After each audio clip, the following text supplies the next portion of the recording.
So like a lot of you, I watched the Stranger Things series finale on New Year's Eve, and I'm going to be honest with you, I was irritated. Not confused, not disappointed in a nitpicky kind of way. I'm just tired of the bull crap that nobody else is talking about. Now, let me be clear, this is not a review video. There's already 1,000 talking head videos out there breaking down the plot holes, the timeline, the theories, the Easter eggs, and whether this character should have lived or that character should have died. Did it make sense to have him or her here? Blah, blah, blah, blah, blah. That is not what this video is about. It's actually something bigger than just Stranger Things. It's about what keeps happening over and over and over again. And before I go any further, yes, I know I got a burn on my nose because I splashed my face with some hot oils as I was making some spicy cheddar jalapeno cheese balls. I see it, I know it's there. And even though the splash of oil in my face hurt, it still didn't hurt as bad as what the Stranger Things writers did to me and you. Now, here's something pretty important. I'm not emotionally attached to Stranger Things the way a lot of the people that are watching this video are. Some of you have been watching this show for over 10 years, and that is wild, my friends. I only started watching about a month and a half ago with my family because they came to me and said, hey, the final's coming up and everybody's going to be watching on New Year's Eve. Let's get caught up. And normally I don't jump into popular shows just because they're popular. And I didn't watch Breaking Bad until years after it actually ended. So this was not something that I was really excited about getting into. And to be honest with you, the last time I actually followed a show in real time was The Sopranos, like a long time ago. But I will be honest with you, Stranger Things pulled me in. Those early seasons were generally good. The bikes, the dark roads, the 80s setting. I'm a Gen Xer and the nostalgia got to me. It worked on me. And on top of all that, the writing was actually really freaking good. Like it grabbed my attention. I was like, wow, this is pretty real nice. Like I like this show. I thought season 1 was great. Season 2 was pretty good. It's still a little bit the same as season 1. Season 3 kind of like, man, the Russian thing or whatever. It's kind of boring. Season 4 I thought was starting to get a little bit better. But season 5 is where the cracks started turning into holes, like plot holes. And then we were hit with the finale. Now, the first hour was actually pretty entertaining. I'll give it that. But once you got past all the spectacles, the CGI, the emotional music, and all that good stuff, you end up realizing something, at least I did. The uncomfortable truth that they actually didn't finish the story, and that's where my real problem starts. Because this isn't just a Stranger Thing issue. This is a pattern that I hate, and it's usually the reason why I avoid shows like this altogether. Now, there are 2 reasons why I don't follow these shows. Like I mentioned, I don't follow crowds. Just because something's trending doesn't mean that I'm going to jump on board. I mean, look at my clothes. These are not trending. But the second reason why I don't really get into these shows is the most important for me. I'm tired of being used by a lot of these assholes in Hollywood. I'm tired of being used for the watch time. I'm tired of being used for the hype, for the emotional investment, only to be told at the end, you decide what happens. The last time that really hit people hard was during the Sopranos series finale. I watched every season. I was invested in Tony, and then the final hits. The dinner, Journey playing, Meadow walking in, and then all of a sudden this freaking black screen. Everybody thought that their TV broke. You remember this if you watched that? People thought something disconnected or something happened, like the electricity went out. I remember people were like rebooting their cable boxes because there was absolutely no way that they would end one of the greatest shows of all time in the shittiest manner possible. Spoiler alert, in case you haven't watched The Sopranos, they did. And I know a lot of people are going to say, you know, they love the ending. The cut to the black screen was genius. It represents death. I get it. I understand the argument. But there's definitely a fine line between being artistic and, well, we just didn't know how to write the ending very well. And here we are decades later, and we're still arguing about whether or not Tony was actually killed or not. Is he still alive or not? Now, fast forward to Stranger Things, we watch 11 get pulled into the upside down, everything collapsing around, imploding, and you think, okay, this is it. Then instead of resolution, we get another hour of characters sitting around talking in circles. Maybe she survived. Maybe it was a projection by her sister 8. Maybe it was a mind trick by her sister, a vision, a glitch. Long story short, they don't tell you what actually happened. And then you see these interviews with the characters and the actors that played them, and you know, the writers and the creators of the show saying, well, we want the audience to decide. It's up to you whether or not she lives or if she died. I mean, what the fuck?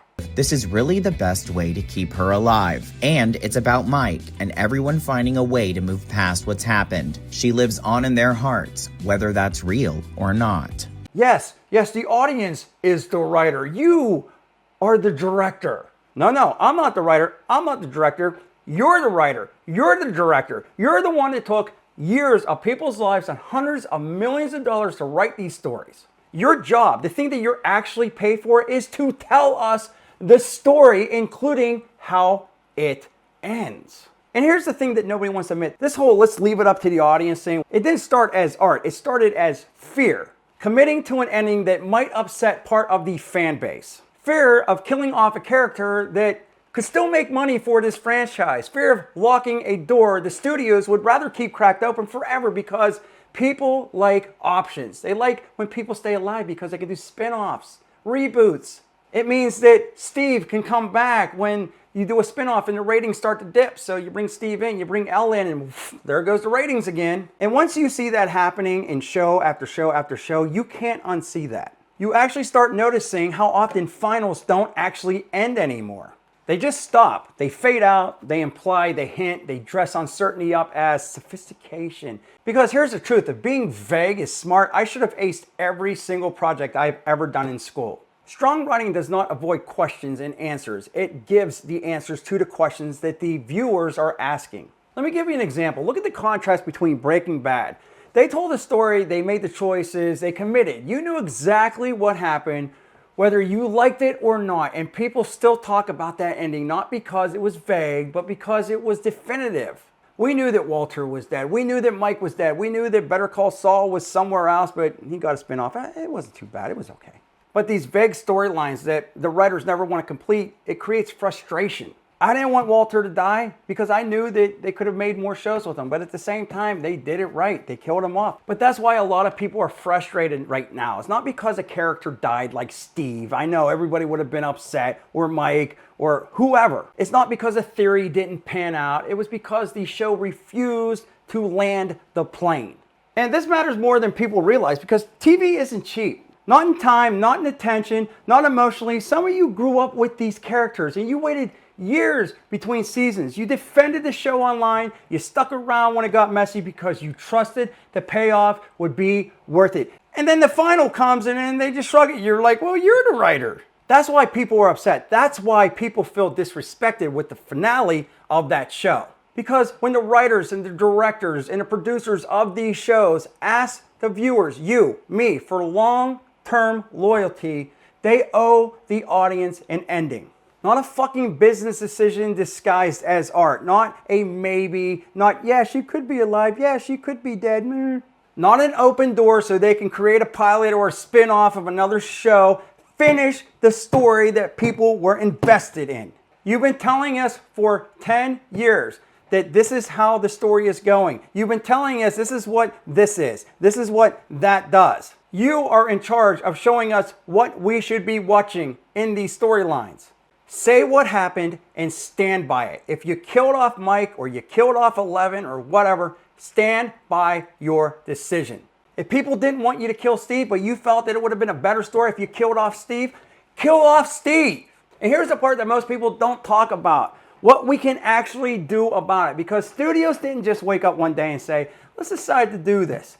They learned it works. They learned people will still watch. They learned we'll argue amongst each other online. They'll boost engagement and keep the conversation alive for free. This is sort of what I'm doing right now. Hey, Stranger Things, you're welcome. So if we want these bullshit endings to stop, there's a few things that we need to change on our side. First, stop praising vagueness. Just because it sounds intelligent and it looks artsy doesn't mean it is. If the story isn't supposed to end, then say that.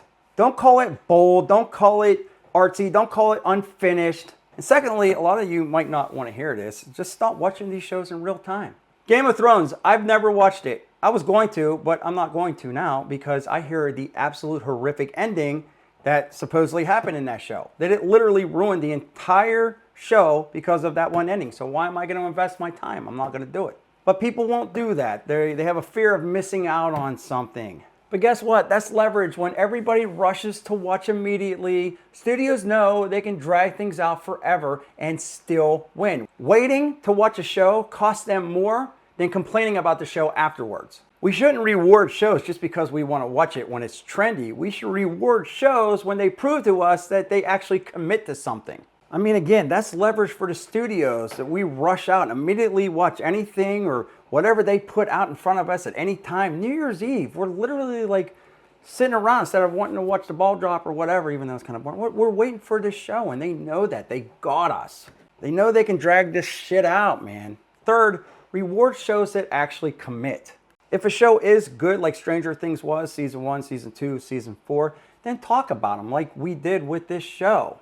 Recommend them. Support the creators and the directors and the writers that actually finish their stories. And that's fine if an ending isn't perfect. It doesn't need to be perfect. Just finish the fucking story. It's better than leaving the audience up to guess what might be. The endless fan theories that don't need to be there. And finally, stop defending bad endings just because you loved the journey. You're allowed to like most of the show and still admit it failed at the end. That doesn't make you negative, it makes you honest. Because when everything is optional, nothing is meaningful. And if this trend keeps on going, more people are going to stop investing years into shows altogether. I don't want to do it anymore. They'll wait, they'll binge later, or they'll just walk away entirely because nobody wants to be emotionally invested in a maybe. Anyway, that's my opinion on that. If you want to know all the plot holes and all the weird shit that happened in this show, season 5, go watch a lot of those other channels that deal with this. But I do definitely want to know, what is one of the shows that burnt you? Was it Lost? Was it Game of Thrones? Was it Sopranos? Was it this, the Stranger Things? Let me know in the comment section because I guarantee there's a show that you watched that you were really pissed off about in the ending. I love hearing that sweet, sweet feedback. If you like this rant, get subscribed, hit the bell notification because we got many more on the way. And check out these videos right here. More videos soon.